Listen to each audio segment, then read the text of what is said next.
성령의 사고라는 제목으로 말씀을 나누겠습니다. 성령의 사고라고 이야기하면 꼭 성령께서 생각한다 이렇게 이야기할 수도 있겠지만 성령은 하나님이시고 사고하고 생각하는 부분이 우리가 생각하는 생각의 기준점이 아니라는 것을 먼저 우리가 제목에 대한 부분이 그냥 능동이다 수동이다 이런 생각이 아니라 우리가 어떻게 성령이 원하시는 사고를 할 것인가, 우리가 어떻게 성령이 원하시는 생각을 하며 살 것인가 라는 마음으로 그런 제목으로 부제로 생각하시고 말씀을 들으면 좋겠습니다.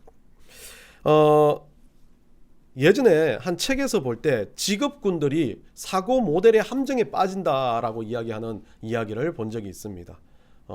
모든 일들을 반복하다 보니까 그 반복하는 것이 일상이 되어버리고 그 반복하는 대로 사고를 하게 된다는 겁니다. 결국 오늘날 현실은 많은 사람들이 기준점이 어디에 있냐, 돈이냐, 명예냐 이런 것을 볼 때 돈의 기준점이 되어 있으면 모든 것을 돈으로 생각하는 겁니다. 저도 약간 그런 것 같아요. 식당에 가서 여러분들 식당에 가서 밥을 먹을 때 여러분들은 맛있게 밥을 드시지 않습니까? 저는 맛있게 밥을 먹는 게 아니라 식당에 앉아있는 모든 사람을 생각합니다. 갈비탕집이면 저 테이블은 4만 원, 저 테이블은 4만 원, 총 10테이블이니까 40만 원을 벌었다. 점심시간 3번 회전하면 3, 4, 12, 120만 원. 이야, 원값이 60%가 남는다 하면 와, 아무리 50%만 남는다 해도 점심시간에 60만 원을 번다. 종업원이 몇 명이고 그 사람의 일당이 몇 명이고 하면 하루에 이야, 최소 500만 원 벌겠구나 라고 생각하는 경우가 참 많았습니다. 돈의 기준이 되다 보니까 사람은 그럴 때가 참 많이 있습니다. 학교에 학급을 가면 어떻습니까? 일반 학교는 그렇습니까? 등수로 기준이 되어버립니다. 1등 하는 친구, 그 옆에 앉은 2등 하는 친구, 그리고 3등 하는 친구, 저 친구 끝에 앉은 친구, 운동하는 친구, 여러 가지 생각을 가지고 기준점을 가지는데 그 책에서 소개하는 건 직업군들이 이런 부분이 이런 것을 직업으로 계속 반복될 때 이런 일들이 많이 일어난다라고 이야기하면서 한 예화를 소개합니다. 뭐가 문제인지 모르는 엔지니어라는 제목입니다. 이 사람은 엔지니어라는 사고 함정의 모델에 빠져 있습니다. 그래서 예전에 아주 오랜 시기에 목사와 변호사와 오랜 시기는 아닌 것 같아요. 엔지니어가 참수형을 당하게 됐습니다. 참수형을 하는 기계는 아주 기본적인 기계입니다. 사형집행관이 끊으라 하면 줄을 딱 끊으면 이게 탁 내려와서 목을 치는 그런 참수형이었습니다. 변호사가 먼저 올라갔습니다. 그래서 사형집행관이 막 여러 가지 이야기를 하면서 눈을 가리겠어 하니까 아닙니다.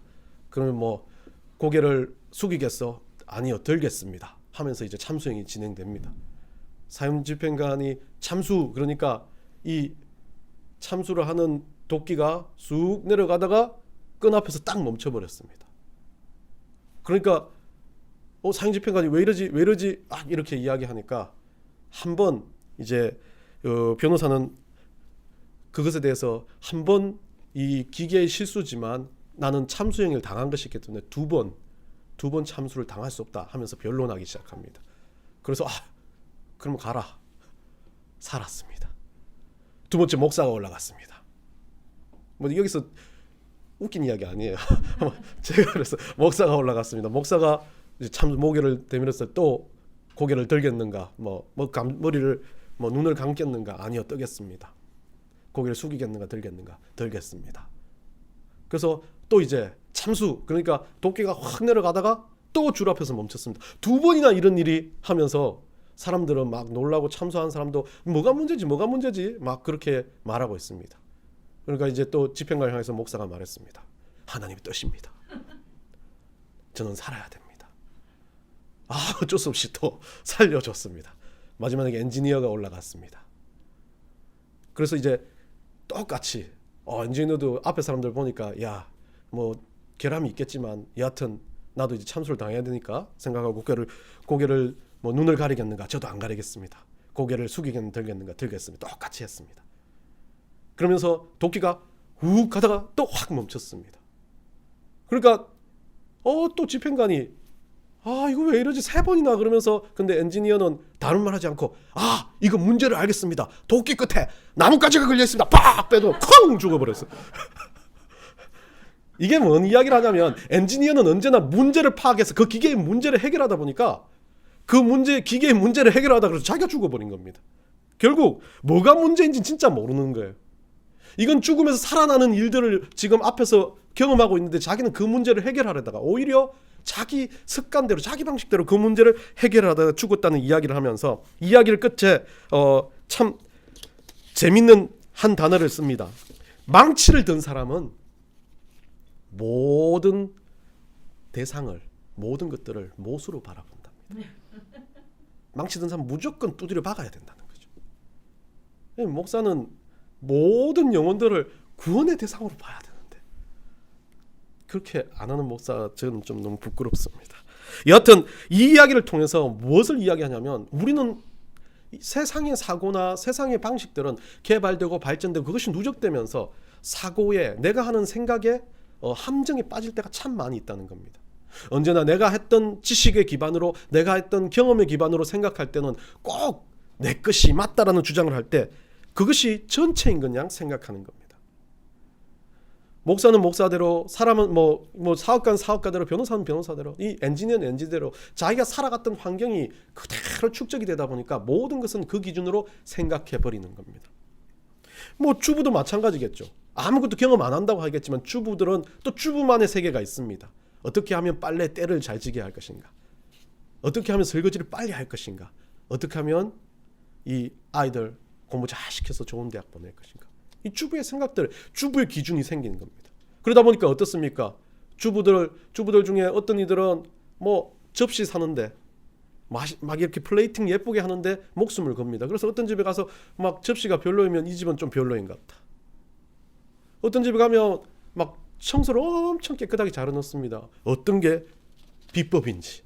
뭐 요즘에 막 유튜브에 보면 뭐 정리의 비법, 신박한 정리 막 이런 거 많이 나오는 것처럼 기준이 그런 것에 있다 보니까 모든 것들도 그렇게 바라보게 되는 경우가 참 많이 있습니다. 결국 이 모든 사고 함정의 모델은 내가 잘한다는 생각에서 오는 겁니다. 내가 누구보다 이건 좀 강해. 내가 이거 누구보다 좀 잘해 라는 그런 마음으로부터 남들은 그래서 나와 비교될 때 조금 못하는구나 라고 생각하는 그 비교의식에서 이 사고 함정은 온다는 겁니다. 그리스도인은 이 사고 함정의 모델에서 벗어나야 됩니다. 왜 그러냐면 우리가 생각하고 우리가 사고하는 모든 것들은 우리의 생각이 아니라는 것을 우리는 기준점으로 잡아야 된다는 거죠. 그래서 저는 성령의 사고, 그리스도인들은 성령님께서 내 안에서 어떻게 생각하게 하시고 어떻게 깨닫게 하시고 어떻게 반응하게 하시는지 집중해야 된다는 것을 여러분과 함께 나누고자 하는 겁니다. 오늘 본문의 말씀은 초대교회 이야기입니다. 초대교회는 엄청나게 대단한 대붕의 역사가 있었습니다. 막 기적이 일어나고 사람들이 막 엄청난 은혜를 받았던 시기입니다. 그러다 보니까 이 초대교회에서 많은 사람들 중 여러분도 아시겠지만 뭐 세리도 있고 여기에서는 뭐 유명한 행정관도 있고 뭐 장사치도 있을 거고 참 많은 사람들이 있었습니다. 그 사람들이 함께 모여가지고 초대교회는 공동생활을 시작했습니다. 그러면서 이 초대교회 사람들은 좀 비상적인 가치와 생각을 가지고 있었습니다. 내가 생각하는 게 우선이 아니라 성령께서 어떻게 반응하는지, 예수님이라면 이것을 어떻게 반응하실 건지에 대한 것이 우선순위로 되어 있었기 때문에 자기 것들 다 팔아가지고 와가지고 공동체 생활을 하기 시작했습니다. 어려운 그 사람, 현실이 어려워도 부족해도 뭐 연약해도 그 사람들은 그 공동체에 들어와서 똑같이 먹고 마시는데 미안한 감정은 들었겠지만 똑같은 것이라고 생각했습니다. 그러다 보니까 세상 사람들을 보기에 이 사람들은 이상했습니다. 자기들의 가치, 자기들의 기준점, 자기들의 사고에 대해서는 이해가 안 되는 겁니다. 그러다 보니까 세상 사람들은 이 초대 교회 그리스도인들을 바라보면서 미쳤다. 저 사람들은 뭔가 잘못됐다라고 생각하지만 이 그리스도인들은 살아가는 영향력이 얼마나 대단한지 큰지 그 사람들이 그런 미쳤다는 소리를 다 죽일 만큼 그들의 삶은 엄청난 은혜와 역사와 기적이 일어났던 것입니다. 왜 이 기준점에서 이들이 가지고 있는 가장 중요한 기준점은 세상에서 하는 사고를 우리는 하진 않을 겁니다. 물론 돈도 걱정이 되고 내가 여기서 좀 더 막 같이 돈을 냈는데 난 돈을 적게 냈기 때문에 밥을 두 끼 먹으면 미안하고 이런 감정이 있겠지만 그것을 뒤엎는 사고가 있었던 게 성령께서 주시는 사고였습니다. 오늘 본문을 보면 우리가 어떻게 성령의 사고를 하고 살아가야 할지에 대한 이 초대교회의 모습을 통해서 배워야 할 점들을 나눠보려고 합니다. 본문을 보면 31절에서 이렇게 말합니다. 앞쪽에 많은 이야기가 있겠지만 이제 베드로가 설교도 했고 여러 가지 장면들이 있었겠지만 이 31절에서 딱 전제 빌기를 다하매라고 그럽니다. 그러면서 모인 것이 어떻게 됐다고요? 진동했답니다. 이 진동이라는 단어는 실제적으로 진동했어요. 떨렸을 것 같아요. 지진과 같은 그런 떨림이 있었는데 그 떨림의 내면적인 떨림이요. 막 속에서 열정이 일어나고 속에서 무언가가 막 울분하듯이 막 일어나는데 뭔가 해야 되겠다. 그냥 가만히 있지는 못하겠다라는 거죠. 여러분들 예전에 성령 충만 뭐 이런 거 이야기를 많이 하면 막 청년 때 어릴 때 우리 청년들은 우리 학생들은 안 그런지 모르겠지만 저는 학생 때 막 집회 같은 거 하고 막 말씀을 듣고 그러면 막 속에서 막 불이 타오르는데 뭘 해야 될지 몰라가지고 막 옆에 아이 붙잡고 막 찬양을 하는데 뛰고 난리를 하고 막 그랬던 기억이 납니다. 여러분들 저는 역사적인 기록에 있어요. 미국의 난가주 TV인가 뭐 미국의 그 이상한 TV가 있어요. 그 뭐 무슨 방송이 공영방송인지 뭔지 모르겠지만 그래서 미국 LA 사랑의 교회 LA 아니고 그 난가주 사랑의 교회에서 그때 뭐 청년 집회 뭐 이렇게 대학생들 집회하는데 거기서 맨 앞줄에서 미친 듯이 뛰는 통통한 아이가 있습니다. 왜 그런지 모르겠어요. 느린 찬양, 그 사람이 왜 찍었는지 알았어요. 그렇게 빠른 찬양, 내 모습 이대로 이런 거예요. 그런데 내 모습 이렇게 했던 기억이 나요. 그때는 막 눈물과 콧물과 뭔가 해야 되겠는데 막 안에서 견디지 못하는 이 열정을 어떻게 배출할까라고 생각했던 그 마음이 막 찬양을 할 때 터져 나왔던 그런 기억이 납니다. 그게 진동이에요. 근데 뭐예요? 전제가 그렇게 진동을 하고 은혜가 되는 게 찬양도 있고 뭐가 있겠지만 오늘 초대교회는 뭐였습니까? 빌기를 기도해요. 찬양도 기도고 기도해요. 그 기도가 끝나자마자 막 솟아오르는 그 진동, 그 은혜를 견디지 못했다는 거죠. 성령이 사고를 하는 사람은 우선 그 성령께 부딪혀야 된다는 거죠. 성령이 내 안에서 역사되는 것을 느낄 수 있어요. 그 진동이 와야 된다. 그 느낌이 있어야 된다는 거예요. 기도하고 나면 막 가슴 속에 그 중보 기도하는 그 대상에 대해서 뜨거운 가슴을 품을 수 있고 찬양을 하면 우리 하나님이 좋아서 아니면 하나님 앞에서 내가 견디지 못하는 그 마음을 표현할 길 없어서 뭔가를 해야 된다는 거죠. 그러면 이제 그렇다니까 그 진동이 일어난 다음에 어떻게 됐습니까? 그들이 성령 충만했다는 거예요. 성령 충만이라는 건 그냥 단순하게 우리가 막 산에서 열심히 살아가는 것도 있겠지만 진짜 성령 충만을 느낄 때는 내 속에서 쏟아나오는 열정이 있다는 거예요. 견디지 못하는 열정이 있다는 겁니다. 예전에 그 기도원들을 참 많이 방문하면서 기도를 열심히 할 때가 있었어요. 대학교 다니고 할 시절에 하면 학교 공부보다 이게 더 중요하다. 그래서 막 그때는 열심히 이 경기도 지역의 기도원들을 다녔습니다. 그래서 거기에 수동 땡땡 기도원이라는 데 있어요. 거기 가면 땡땡을 해야 됩니다. 아무것도 안 먹어야 돼. 땡땡을 해야 돼. 거기 가서 땡땡 기도원에 가서 땡땡을 하는데 이틀이 지나고 너무 배가 고픈 거예요. 그래서 조금만 거기 내려가면 밑에 국수집이 하나 있었어요.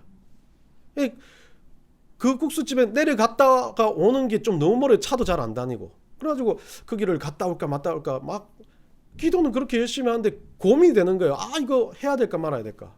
그래서 밤에 이제 친구하고 같이 갔는데 친구하고 이제 같이 가자. 이제 한 8시쯤 돼서 땡땡집으로 같이 가자. 국수집으로 같이 가자 해가지고 내려갔는데 한 30분 걸어갔는데 거의 9시 넘어서 30분이니까 문을 이제 닫으시더라고요.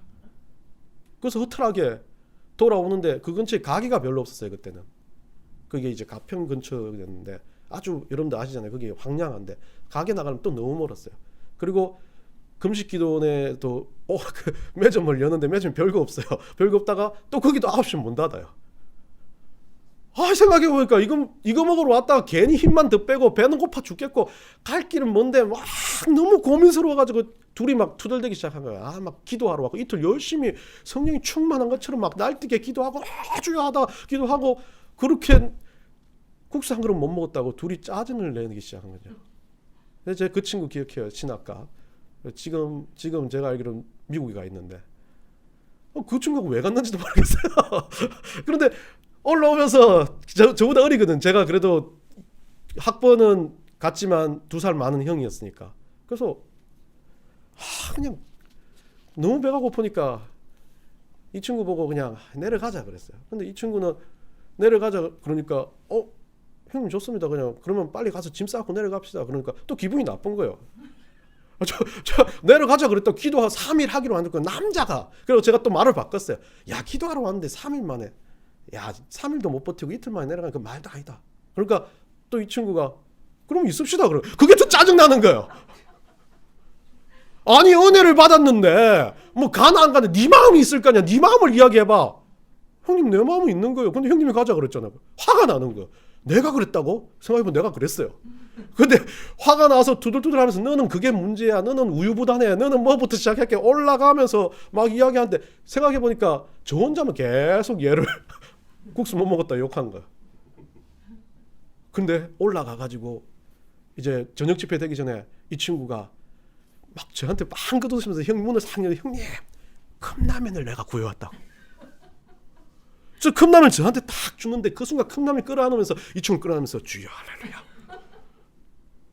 라면을 먹으면서 막 성령 충만 콧노래를 보면서 막 내 주를 가까이 하게 하고 막 그걸 보면서 저녁 집회를 들어가서 기도를 딱 하는데 내 마음에 팍 찔림이 있는 거예요. 기도를 하는데 내 마음에 내가 그 국수 먹기 전까지 했던 그 10시 집회에서 주마등처럼 그거 지나가면서 내가 어떻게 해야 될지를 모르겠는 거예요. 그런데 그 순간 내 안에 드는 말은 가서 무릎을 꿇으라는 거예요. 얼마나 쪽팔립니까? 경상도 형님, 야 인마 너는 그거 잘못했어. 너는 말이야 그게 문제야. 그러다가 갑자기 국수 갖다 주니까 사랑해 하다가 내 안에 주는 성령의 마음은 가서 무릎을 꿇으라는 건데 쭈삣쭈삣 그걸 못했어요. 그러다가 이제 숙소에 와서 저녁에 12시 넘어서 자러 들어오는데 우리가 그때 뭐 엄청 많은 뭐 10대 명 20명 넘는 숙소였는데 숙소 끝자락이 우리 자리였습니다. 숙소 끝자락에서 그냥 말을 할까 말까 고민을 하는데 이 친구 자는 거예요. 코는 안 건데 거의 잠이 들었어요.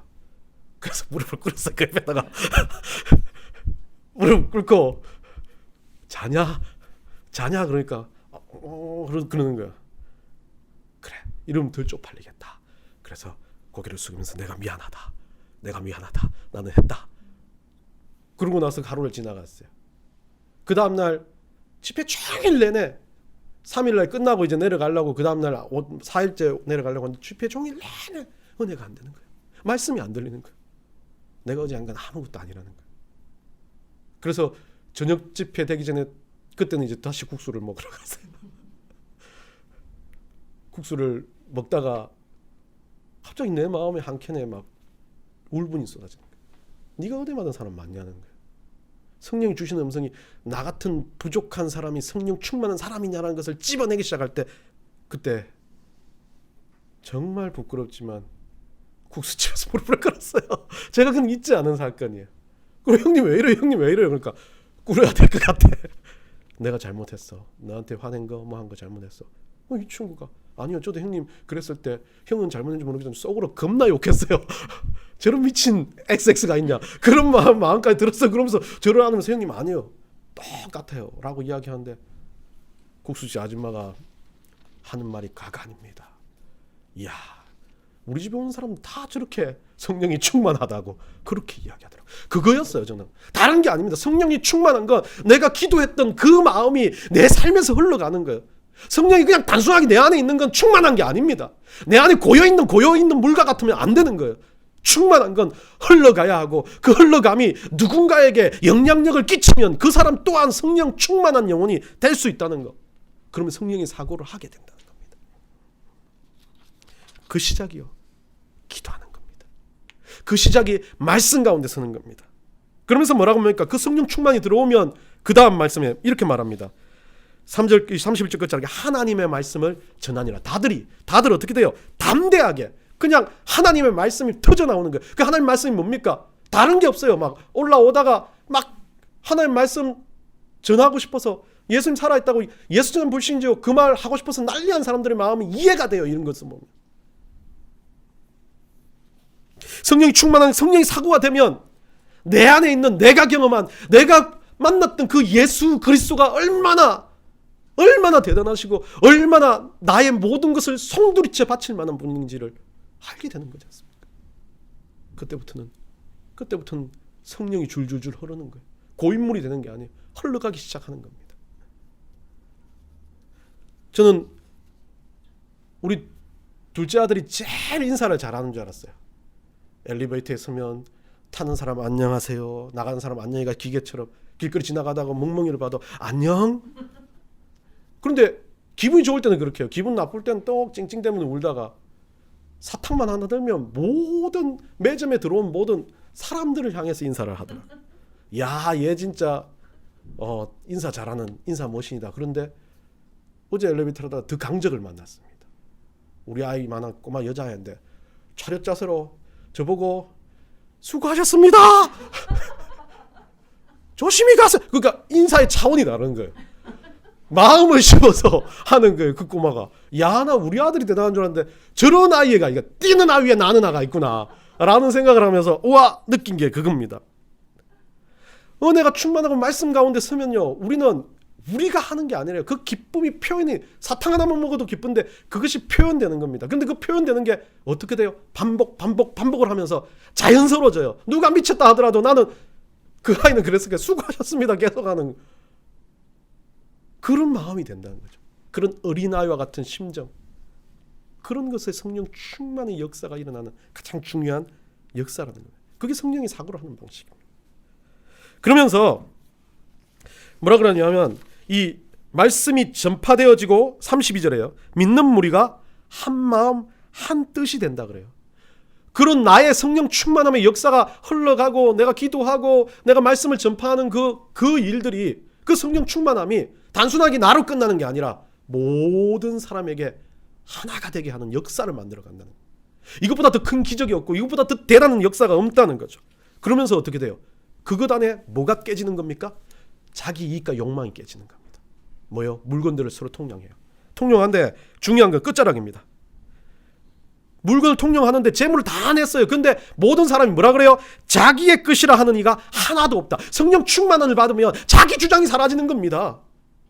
성령이 사고를 하게 되면 이게 내게 아닌데, 나 밥 조금 내가 10만 원 냈는데 어떤 사람 100만 원 냈어요. 나 10만 원 내고 밥을 2그릇 먹고 100만 원 낸 사람 밥을 1그릇 먹었어요. 그러면서 느끼는 게 초대교회 저 같은 경우는 그럴 것 같아요. 막 눈칫밥 1그릇 먹고 나서 두 번째 밥은 눈칫밥을 먹고 저 사람 100만 원 냈는데 나는 10만 원밖에 안 냈는데 라고 생각할 거 아닙니까? 그런데 이 마음에서 모두 다 이 마음에서 성령이 충만하고 성령이 사고를 하니까 내 재물이 아니라는 것을 딱 전제를 두면 그때부터는 어때요? 모두가 똑같아요. 2그릇 먹어도 저 사람 참 맛있게 많이 먹는구나. 내가 뭐 수천억을 내도 1그릇 먹어도 배부르다 이 정도면 됐다. 그리고 옆에 있는 많이 먹는 사람을 보면서 더 드세요. 많이 드세요. 그게 성령이 사고한다. 어쩌면 우리 가운데 많은 이들은 우리의 욕망과 이기심과 우리가 가지고 있는 생각의 전제 때문에 기준의 잣대를 댑니다. 그게 모두 다 재물과 부귀영화, 우리가 생각하는 것의 기준점이 다 돈에 기결됩니다. 내가 얼마나 버냐, 내가 얼마나 쓰냐, 내가 얼마나 많이 가지고 있냐를 가지고 가치 기준을 재기 시작하다 보니까 그 기준점이 성령의 기준이 아닌 거죠. 우리의 재물이 아니라 하나님의 재물이라면 그것을 가지고 내 것이냐 기준점을 잴 수가 없다는 겁니다. 다 하나님 옆에 내버린 건데 통용하는 거죠. 그래서 자기 것이라고 하지 않는다. 이건 말은 정말 교제하는, 성령의 교제를 하는 사람.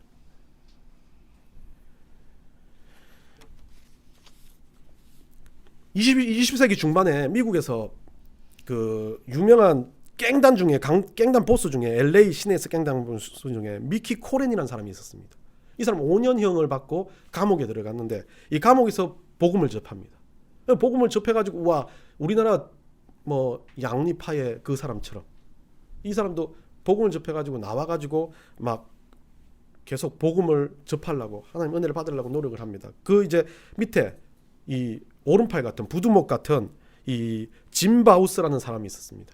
이 사람도 거의 비슷한 시기에 같이 복음을 듣고 막 은혜를 받은 사람이었죠. 그러니까 조직의 보스하고 그 보스 밑에 있는 사람이 이러니까 이제 조직도 상당히 이제 와야 될 분위기였는데, 이 미키 코렌이라는 사람이 그 중요한 게 뭐 이게 빌리 그레이엄 집회에 이제 참석하고 싶다 해서 짐바우와 같이 그 집회를 참석하고 난 다음에 어떤 복음을 들었는지 모르겠지만 미키 코렌은 막 의사도 변호사도 모두 다 예수 믿어도 자기 것을 유지하지 않냐, 자기 직업을 유지하지 않냐, 그래서 자기는 깽단을 그대로 하겠다 라고 이렇게 말합니다. 참 대단한 사람이에요. 두목이니까. 근데 이 짐바우스라는 사람은 그 집회를 듣고 다른 반응을 보입니다. 저는 두목과 같이 일하지 못하겠습니다. 저는 새로운 보스를 모셨습니다. 그 제 새로운 보스는 예수 그리스도십니다. 예수 그리스도가 내 삶의 주인이 되고 나를 먹이실 것을 저는 믿습니다 라고 하고 거절을 하고 돌아 나옵니다. 이 작은 일한데요, 이 사건을 통해서 어쩌면 우리는 잘 명심해야 될 것이 있습니다. 내가 감정적으로 성령 충만할 것 같아요. 그때는 너무 좋고 뜨거운 것 같아요. 그런데 중요하게 주님께서 너에게 어떤 행실, 어떤 것을 보여달라고 이야기했을 때는 내 건데요, 내가 가지고 있는 재물은 내 건데요, 내가 가지고 있는 환경은 내 건데요, 내가 가지고 있는 지식은 내 건데요, 주님 이거 못 내놓겠어요 하고 할 때가 참 많아요. 성령의 사고는 그게 아니라는 겁니다. 내게 없습니다. 모든 게 하나님 거라면 하나님 거로서 제가 감사하고 만족하다는 거죠. 그런 고백을 할 수 있는 거죠. 오로지 나의 보스는, 내가 모셔야 할 분은 우리 예수 그리스도밖에 없다라고 인정하는 거. 그게 성령의 사고라는 겁니다. 마지막으로 이제 성령의 이 사고가 되는 사람들은 첫 번째로 여러분들이 앞에 이야기한 것처럼 기도하며 찬송하며 그런 일들이 일어나며, 그 다음 이것 가운데 자기 것을 포기하는 교제가 일어난다는 거죠. 근데 마지막으로 중요한 건 이제 이 성령의 사고를 하고 성령 충만의 역사가 흘러가기 시작하면 뭐가 일어나요? 오늘 5장 16절에 나와 있습니다. 뭐라고 되어 있습니까? 이 끝자락에 보겠습니다. 다 나음을 얻으니라. 성령이 충만하면 다 나음을 얻게 된다는 이야기를 하고 있습니다. 성령이 사고를 하면 나만 낫는 것이 아니라 성령이 흘러가니까, 성령이 넘쳐 흘러가니까 다 낫게 된다는 이야기를 합니다. 우리의 생각과 사고는요, 뭐 이게 충만하게 흘러가면 왜 그 사람이 나, 내가 더 충만하지 라고 생각했지만, 내가 내 안에서 성령이 흘러 넘치면 주변의 모든 영향력을 끼치고 그 사람들이 나음을 입게 되는 것이, 나를 통하여지만 하나님은 그 일들을 통해서 또 사람의 한 명을 통하여 해서 하나님의 역사의 통로를 만드신다는 거죠. 여러분 뭐 파티 같은 데 가면 잔을 막 버럭 쌓아가지고 맨 위에 막 이렇게 뿌리지 않습니까? 예, 뭐 샴페인을 뿌리든 뭐 여러분이 좋아하는 걸 뿌리든 어쨌든 음료수를 뿌립니다. 그 음료수를 뿌리면 이 잔이, 맨 위에 잔이 넘칩니다. 넘치면 어떻게 됩니까? 밑에 잔으로 흘러 들어가게 돼요. 결국 성령은 그렇게 부어지는 것처럼 끝도 없이 부어지니까 위에 잔이든 밑에 잔이든 다 넘치게 되어 있다는 거예요. 흘러 넘치게 되어 있다는 거예요. 저는 이걸 보면 좀 독특한 상상을 해봅니다. 우리 보통 한국 사람들은 그렇게 해서 거품이 쭉 올라오면 어이구 꺼라 하면서 입을 갖다 댑니다. 그러면서 그게 넘치지 못하게 만들려고 합니다. 그러지 않습니까? 안 그래요. 예, 여러분들은 다들 많이 풍족하게 살았어요. 그러니까 저는 이해가 안 되는 게, 그 뭐 파티 가면 그렇게 해가지고 쭉 부어가지고 밑에는 또 컵이 없잖아요. 마지막에 흘러가잖아요. 그게 아까운 겁니다. 많이 부으면. 그리고 저는 막 뭐 이런 NBA 같은 거 막 우승하면 이거 다 붓잖아요. 게토레이. 너무 아까운 거예요. 그 게토리가 몇 잔인데. 그렇든 여하튼 그것을 부어버렸을 때 어떤 사람들의 생각은 저거 아깝다, 저 같은 생각은 흘러넘치는 게 아니라 그걸 막아야 된다라고 생각하는 거죠. 그게 일반적인 세상의 사고입니다. 성령의 사고는 그게 아니에요. 흘러넘쳐야 된다는 거예요. 고여있으면 안 된다는 거예요. 흘러넘쳐야 된다는 겁니다. 그렇게 흘러넘치면 뭐가 일어나기 때문에 그래요? 오늘 말씀처럼 나음을 입는다라는 단어인데요. 마지막으로 이 남는다는 이야기를 여러분들이 좀 주심히 보아야 될 것 같은데요.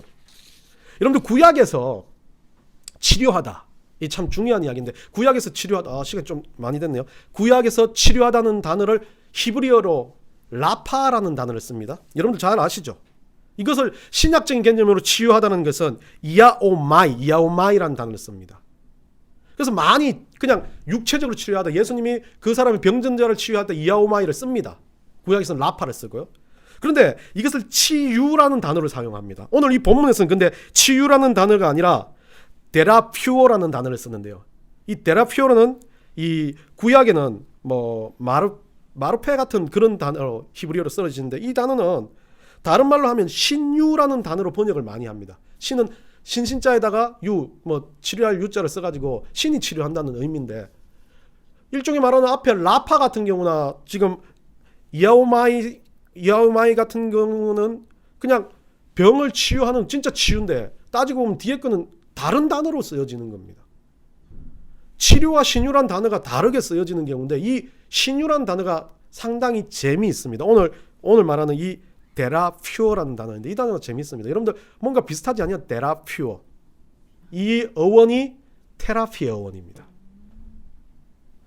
이 테라피의 어원인 이 데라퓨어는 단순히 말하면 병이 낫는다라는 건데 이 병이 낫게 하는 방식 자체가 누가 한다는 거예요? 하나님께서 하신다라는 거예요. 그럼 결국은 앞에 치유 같은 경우는 예수님이 대부분 했을 때 치유는 직접 하나님이 하시는 거잖아요. 치유를 하시는 거. 하나님 직접 치유하기 때문에 그것은 라파 같은 경우는 그걸 쓰지 않지만 데라피오는 우리를 통해서 하시는 치유죠. 결국 성령이 하시는 치유예요. 성령이 흘러가면서 하는 치유를 이야기하고 있습니다. 여러분들 가운데 은혜 가운데서 무언가 기도하고 여러분들이 막 그냥 치유의 직접적인 그게 아니더라도 여러분이 통로가 돼서 하나님의 성령의 역사를 흘러가게 하셨을 때 치유의 역사가 일어나는 거. 그게 테라피라는 거예요. 그래서 음악 테라피? 여러분들 많이 말하죠. 뭐 테라피를 한다.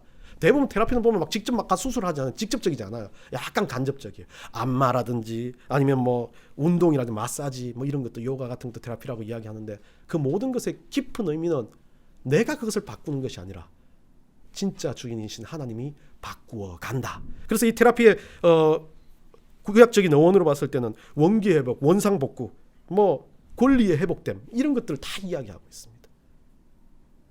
우리는 성령이 흘러감으로써 누군가를 낫게 하는 테라피하게 만드는 그런 존재, 신유의 은사를 가진 존재예요.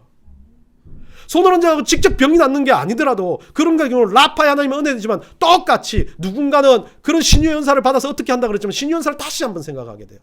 내가 기도 한번 하는 것만으로도 내가 정말 지 힘든 영혼이 마음이 힘들어서 위로 한번 해주는 것만으로도 하나님의 역사, 성령의 역사, 치유함의 역사, 신유의 역사가 흘러간다는 겁니다. 그래서 그걸 테라피라고 이야기하는 거죠. 오늘 우리가 성령의 사고를 하게 되면 이 테라피가 일어난대요. 테라퓨어라는 이 단어가 흘러가겠다는 거예요.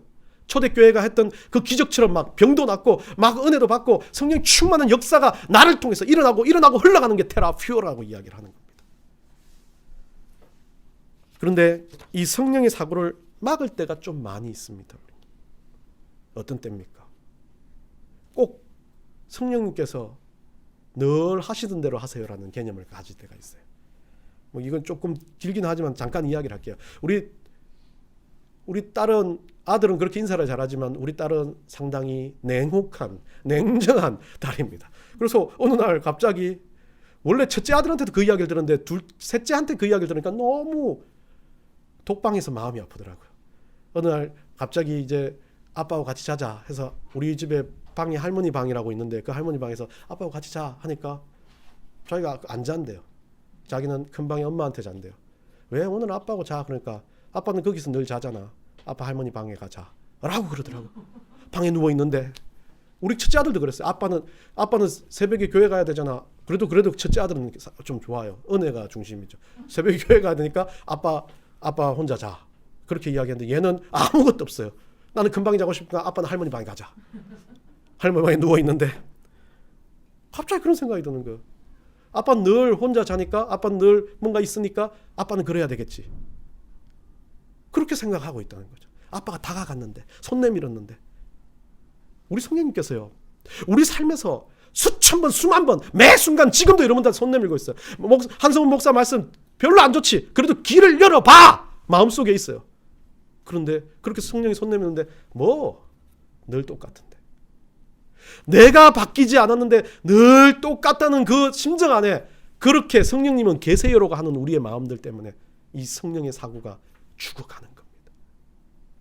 오늘 여러분 마음에 찬양하고 싶고 기도하고 싶고 누군가를 향해서 중보하고 싶은 마음이 있다면 적극적으로 제가 정말 마음을 쏟아서 무릎 꿇었던 것처럼 여러분도 실행하셔야 돼요. 그래야 성령의 사고가 여러분 가운데 들어가고 충만함의 역사가 흘러가게 되고 그로 인해서 데라퓨어의 역사, 기적의 역사, 남들이 말하는 이해 안 되는 하나님의 영광스러운 역사들이 일어날 줄 믿습니다.